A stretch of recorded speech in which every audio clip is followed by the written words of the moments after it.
जागते रहो। एक व्यक्ति आया, कहता है, परमात्मा तुम हमेशा पुराने का खंडन ही क्यों करते हो? पुराना गलत ये कैसे सिद्ध होगा? कैसे हम माने कि वो कबाड़ है? मेरे कहने से तो सिद्ध होगा नहीं, ना मेरे कहने से कोई मानेगा, तुम भी नहीं मानोगे। मानते तो प्रश्न ही क्यों उठता? देखो, आंखें खोलकर अपने उसी पुराने को देखो। क्या है वो और किसको तुम ढो रहे हो? जीवित है या लाशें हैं जिनको तुम ढो रहे हो? हजारों वर्ष हो गए पुराने को ढोए हुए। कुछ लाभ मिला? हां, लाभ मिलता तो भी ठीक था। तुम आज जो मुझे सुन रहे हो, तुम्हें अपने अपने जीवन में धर्म के लिए भागते भागते 10, 15, 50 या 60 वर्ष हो चुके हैं। क्या धर्म मिला? तुम अपने आप से पूछो। मेरे इस प्रश्न को मुझे उत्तर मत देना, स्वयं को उत्तर देना। क्या तुम्हें धर्म मिला? क्या तुम्हारे भीतर की दौड़ समाप्त हुई? क्या राम, कृष्ण, अल्लाह, जीसस, नानक, कबीर, तुम कुछ भी बन पाए? नहीं, क्योंकि बनना ही नहीं था। यहां दूसरा होता ही नहीं। परमात्मा ने दो वस्तु एक जैसी बनाई ही नहीं। लेकिन तुम भागे जा रहे हो एक रेस में, उस रेस में जिसका अंत ही नहीं है। मैं ये नहीं कह रहा हूं कि धर्म नहीं है। हां, जिस प्रकार की मूर्ताओं भरी कल्पनाओं का धर्म तुमने गढ़ा है, वो कोई धर्म नहीं है। ना हिंदू की मूर्ता पूर्वक धर्म, ना मुसलमान, ना सिख, ना ईसाई, ना बौद्ध, ना जैन। ऐसा कोई धर्म नहीं है, और ऐसे धर्म से किसी को लाभ नहीं हुआ। उन व्यक्तियों को खोजो, अपने अपने जानकार, जिन व्यक्तियों की उम्र 80-90 वर्ष हो चुकी है, यानी जो अपने पूरे जीवन को पार करने वाले हैं, पार कर चुके हैं। और उनमें से उन व्यक्तियों को खोजो जो अपने अपने धर्मों के मंदिर, मस्जिद, गिरजे, गुरुद्वारे गए हैं, खूब जिन्होंने जीवन व्यतीत किया है, गीता रटी, कुरान रटी, रामायण रटी, ग्रंथ रटे, बाइबल रटी। उनसे पूछो कि तुम्हें क्या लाभ मिला। इस जन्म की बात करो, नहीं तो मूढ़ है, वो बोल देगा अगले जन्म में, बैकुंठ में, जन्नत में, गोलोक में, स्वर्ग में। पूछो, क्या तुम शांत हो पाए, या अभी भी अशांति है भीतर कि स्वर्ग मिलेगा या नहीं मिलेगा? और दूसरी तरफ उन लोगों के वक्तव्य सुनो जो शांत हो गए। तुम्हें आश्चर्य, मैं उनकी बात कर रहा हूं जो शांत हुए, जिनको बुद्धत्व प्राप्त हुआ, जिनकी प्रज्ञा का जागरण हुआ, जिनके ज्ञान का उदय हुआ, जिनके दिमाग की खिड़कियां खुली। तो तुम्हें आश्चर्य होगा कि उन सभी ने तुम्हारे इन पुराने धर्मों का खंडन किया। चाहे बुद्ध को लो, चाहे महावीर को, चाहे नानक को, चाहे कबीर को, सभी ने खंडन कर दिया पुराना का। सभी तो हिंदू घर में जन्मे होंगे। तुम ही तो कहते हो ना, हिंदू सभ्यता सबसे पुरानी, तो जन्मे तो हिंदू घर में होंगे, फिर खंडन क्यों किया? धर्म हिंदू मुस्लिम है ही नहीं। धर्म सिख, ईसाई, बौद्ध, जैन है ही नहीं। धर्म तो एक ऐसी ठंडक है जिसके मिलते ही तुम्हारे भीतर की आग शांत हो जाती है।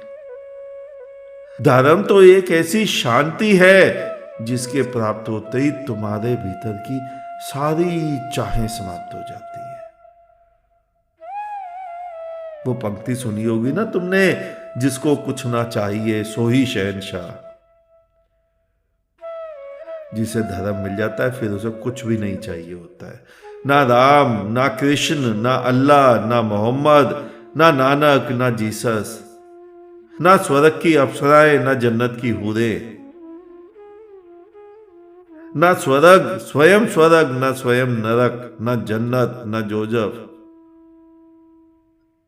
फिर तो उसका जीवन ठहर जाता है, स्वयं पर रुक जाता है, आज पर रुक जाता है।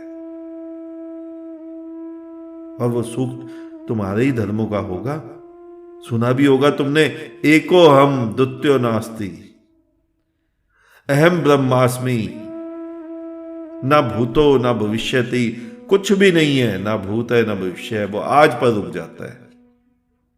वहां कुछ और बचता ही नहीं है, ना भूतकाल ना भविष्यकाल, ना पाप ना पुण्य, ना स्वर्ग ना नरक। वहां बचता है जीवन, कभी ना समाप्त होने वाला। एको हम द्वितीयो नास्ति, दूसरा कोई है ही नहीं। वही तो कृष्ण ने कहा, तुम और मैं पहले भी थे और भविष्य में भी रहेंगे। तुझे याद नहीं, मुझे याद है। मुझे यानी कृष्ण को नहीं, मुझे यानी जीवन को याद है। मुझे जीवन याद है, मैं जीवन हूं। कितनी दफा मिटाओगे मेरा वजूद, मैं जीवन हूं। ये पंक्ति सुनी होगी ना तुमने। कितनी दफा मिटाओगे मेरा वजूद, मैं जीवन हूं, फिर प्रकट हो जाऊंगा। हवाओं में, लहरों में, पेड़ों के पत्तों के बीच से गुजरती हुई हवाओं के संगीत में सर सर सर सर फिर प्रकट हो जाऊंगा। माटी की सुगंध में। यही मैं तुम्हें समझा रहा हूं। यही नया है। पुराने का खंडन इसीलिए करता हूं, पुराने का विध्वंस कर दो। लेकिन इस नए को पाने के लिए पुराना तोड़ना ही पड़ेगा तुम्हें, और वही तुम करना नहीं चाहते। किसी को 10-15 वर्ष हो गए इन धार्मिक मूर्ताओं को करते करते। तुम में से जो 25-30 वर्ष के होंगे, 10 वर्ष का बालक ऐसी मूर्ताएं नहीं करता। हां, तुम करा देते हो अपने अपने बच्चों को मंदिर ले जाके, मस्जिद ले जाके। वो नहीं करना चाहता। तुम कह देते हो प्रणाम कर, वो कर लेता है। उसके अंदर से कोई प्रणाम नहीं निकलता तो तुम्हारे भीतर से भी नहीं। तुम्हारे भीतर से जब तुम प्रणाम करते हो तो चाह निकलती है, गाड़ी दे दे, कोठी दे दे, बिजनेस करा दे। प्रणाम तुम्हारे भीतर से भी नहीं निकलता। जिसका प्रणाम निकलता है उसे प्रणाम करना ही नहीं पड़ता। वो जहां बैठ जाता है वहीं प्रणाम हो जाता है। किसी को 10-15 वर्ष हो गए, किसी को 50-70 वर्ष हो गए, दुखी रहते रहते। मंदिर मस्जिद जाने की बात ही नहीं कर रहा हूं, दुखी रहते रहते। दुखी तो हो तभी तो सुख प्राप्त करने की ओर लालायित हो। लेकिन 70 वर्ष हो गए, 80 वर्ष हो गए, इतना कहने की हिम्मत कोई नहीं जुटा पा रहा कि शायद मेरा ही मार्ग गलत रहा होगा। शायद मैंने जो 70 वर्ष अपने गवाए, शायद मेरा ही मार्ग गलत था। शायद वो मंदिर मस्जिद से मिल ही नहीं सकता था जिसको ढूंढने में जा रहा था। कौन करे इतनी हिम्मत? सभी स्वयं को मैं मानकर और सही मानकर खुश हो रहे हैं। हिंदू कहता है मैं ठीक, गर्व से कहो हम हिंदू हैं। और मुसलमान कहता है मैं ठीक, क्योंकि इस्लाम ही ठीक है, इस्लाम ही दीन है दुनिया में एक। सिख कहता है मैं ठीक, नानक ठीक। और क्रिश्चियन कहता है मैं ठीक, ईसाई ठीक। वो ईसाइयत को क्यों ठीक कह रहा है? क्योंकि मैं को ठीक कहना चाहता है। सिखिज्म को क्यों ठीक कह रहा है? क्योंकि मैं को ठीक कहना चाहता है। मुद्दा हिंदू मुस्लिम से भी नहीं है तुम्हारा, मुद्दा सिख ईसाई से भी नहीं है, मुद्दा केवल इस बात से है कि मैं जिस धर्म में हूं मैं गलत नहीं हो सकता। मैं को ठीक करने के लिए तुम अपने धर्म को ठीक बोल देते हो। मैं को ठीक करना है तुमने। जैसे भारतीय बोलता है भारत मेरी माता है, भारत देवभूमि है, मैं ठीक, मैं जिस धरा पर पैदा हुआ वो धरा पवित्र तो हो ही नहीं सकती। पाकिस्तानी कहता है मैं ठीक, पाक मेरे अल्लाह की सरजमी है, पाकिस्तान पवित्र स्थान, मैं जिस जमी पे पैदा हुआ वो अपवित्र कैसे हो सकती, वो पाक ही होगी, तो मैं भी पाक हुआ। मैं को ठीक करना मुद्दा है। किसी को कोई लेना देना नहीं है भारत से, पाकिस्तान से, चीन से, अफगानिस्तान से। अभी युद्ध हो रहा है, अपने अपने देश छोड़ छोड़ के भाग रहे हैं। तुम्हारी भी तो माता ही रही होगी वो देश, माता नहीं होगी तो पिता होगी। क्यों भाग रहे हो माता को छोड़कर? लेना देना माता से नहीं है, लेना देना देश से नहीं है, लेना देना धर्म से नहीं है, लेना देना स्वयं से है। मैं ठीक, अपनी मैं को ठीक करने के लिए तुम सब दुनिया को ठीक कर देते हो। पाकिस्तानी कहता है मैं ठीक क्योंकि पाकिस्तान ठीक, चीनी कहता है मेरी सरजमी पवित्र है, अमेरिका कहता है मेरी, रूस, ब्रिटेन, फ्रांस, सभी। चक्कर क्या है? कभी नहीं सोचा हर आदमी अपनी सरजमी को ठीक क्यों कहता है, हर आदमी अपने धर्म को ठीक क्यों कहता है, हर आदमी अपने ही संप्रदाय को ठीक क्यों कहता है? क्योंकि वो ठीक किसी को नहीं कहना चाहता, वो ठीक मैं को कहना चाहता है। मैं ठीक, उसकी मैं ठीक हो जाती है, वो उसका अहंकार संतुष्ट हो जाता है। बाकी क्या लेना देना किसी को धर्म से, किसी को हिंदू से, किसी को मुसलमान, सिख, ईसाई, बौद्ध, जैन, हिंदुस्तान, पाकिस्तान, चीन, रूस, अमेरिका, ब्रिटेन, किसी को कुछ भी लेना देना नहीं है। आज पता चल जाए किसी देश में एक ऐसी बीमारी आ गई कि अब वो पूरा देश अगले 200-500 वर्षों तक ठीक नहीं हो सकता, साइंटिस्ट ऐसी घोषणा कर दें और पूरी दुनिया के बाकी देश मदद करने को तैयार हो, आ जाओ हमारे देश में। देखना सब अपनी भारत माता को छोड़ के भाग जाएंगे, चीनी माता को छोड़ के भागेंगे, पाकिस्तानी सरजमी, पाक पवित्र सरजमी को छोड़ के भागेंगे। फिर कहां गई माता, फिर कहां गया पिता? अब तो मैं बचानी थी, अब तो स्वयं को बचाने का नंबर आ गया था। कौन परवाह करे कौन हिंदू कौन मुसलमान, कौन परवाह करे कौन सिख कौन ईसाई, कौन बौद्ध कौन जैन, किसका देश किसकी धरती। यही मैं तुम्हें समझा रहा हूं। तुम मैं को सिद्ध करना चाहते हो, बाकी किसी को नहीं। अगर हिंदू, मुसलमान, सिख होना, ईसाई होना, बौद्ध, जैन होना, अगर यही धर्म होता तो तुम ही शांत हो गए होते ना। दूसरों की कहानियों की किताबें मत पढ़ो। मैंने भी बहुत पढ़ी आज तक। एक किताब पढ़ी योगी की आत्मकथा, ऐसे ऐसे हो गया, ऐसे ऐसे दिखने लग गया, हजारों किलोमीटर का दूर दिखने लग गया, मरी हुई बॉडी बची रह गई, गली नहीं सड़ी नहीं। किन मूर्ताओं में फंस गए तुम भैया। जब 1000 किलोमीटर दिखने लग गया तो पड़ोसी के देख के पड़ोसी देश का, अपने देश का भला करता ना। कहीं कुछ नहीं दिखता है, मूर्ताओं में मत फंसो। बुद्ध के बारे में भी तुम बोलते थे, बुद्ध विषाक्त भोजन से बुद्ध की मृत्यु हुई। दिखता तो विषाक्त भोजन क्यों करते?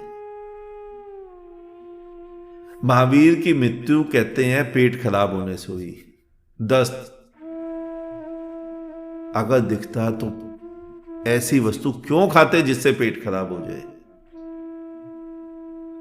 किताबों की कहानियों में जीवन मत उलझाओ, आंखें खोलो, स्वयं को देखो, तुम्हें क्या अनुभव हुआ, तुम्हें क्या मिला? क्या तुम्हें शांति मिली?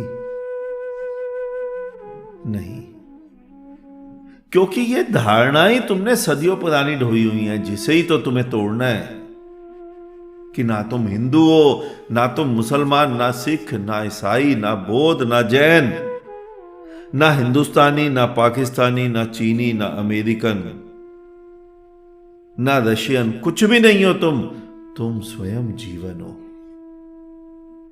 तुम जब इन सारी धारणाओं को गिरा दोगे जो तुमने बांधी हुई हैं अपने चारों तरफ, तो फिर वहां वो बचेगा जो शुद्ध जीवन है, जिसको ब्रह्म कहा गया है, जिसको चेतन कहा गया है, जिसको विराट कहा गया है, जिसको अनंत कहा गया है। वो चेतन, वो जीवन ना कभी मिटा है, ना कभी मिटेगा। उस दिन तुम स्वयं को देखोगे कि तुम हो कौन, और बस वही एक कदम है, वहीं तुम सुखी हो जाओगे, वहीं तुम आराम से बैठ जाओगे हाथ पे हाथ धर के, क्योंकि अब कोई दौड़ ही नहीं बची, अब कहीं जाना ही नहीं, कोई उपाय नहीं करने, कोई राम राम नहीं जपना, कोई अल्लाह अल्लाह नहीं जपना, कोई वाहेगुरु नहीं जपना, कोई जीसस नहीं जपना। किसने जपना? अकेला जीवन बचा, दूसरा वस्तु ही नहीं है, एको हम द्वितीय नास्ति, दूसरी कोई वस्तु ही नहीं है। किसने जपना, क्यों जपना, किस लिए जपना? वही जीवन तुम हो, वही जीवन मैं हूं, वही जीवन जो तुमने स्वप्न देख रखे हैं वही है। एक ही ब्रह्म है, एक ही जीवन है। यही मैं तुम्हें समझा रहा हूं। अगर सुखी होना है तो सारा पुराने का खंडन करना ही पड़ेगा, वरना भागते रहो एक देश में, कोई हिंदू बनकर, कोई मुसलमान, कोई सिख, कोई ईसाई, कोई हिंदुस्तानी, कोई पाकिस्तानी, कोई अफ्रीकन, कोई चाइनीज, सारे ही दुखी। इसीलिए मैं पुराने का खंडन करता हूं कि कूड़े कूड़े को फेंक दो, आंखें खोलो, देखो क्या कूड़ा है तुम्हारे पास और क्या पारसमणि है। पारसमणि अपने पास रख दो, कूड़ा फेंक दो, और पारसमणि हो तुम स्वयं। मैं तुम्हारी आंखें खोल रहा हूं, मैं तुम्हें कोई नया धर्म नहीं दे रहा हूं। जिस दिन आंखें खोल लोगे उस दिन तुम्हें तुम्हारे दर्शन हो जाएंगे, तुम्हारे जीवन के, और तुम्हारा जीवन, जिसे जीवन मिल गया वही तो धर्म है। जिस दिन स्वयं को देख लोगे उस दिन जीना आरंभ कर दोगे, और जब तुमने जीना आरंभ कर दिया तो तुम धार्मिक, क्योंकि जिस दिन तुमने स्वयं को देखा उस दिन तुम दूसरे को भी देख लोगे कि सामने जो है वो भी दूसरा भी है, वो भी मैं ही हूं। बस इतना सा ही तुम्हें करना है, सुखी होने का मंत्र। आज इतना ही, शेष किसी और दिन। अंत में चारों तरफ बिखरे फैले परमात्मा को मेरा नमन। तुम सभी जागो, जागो।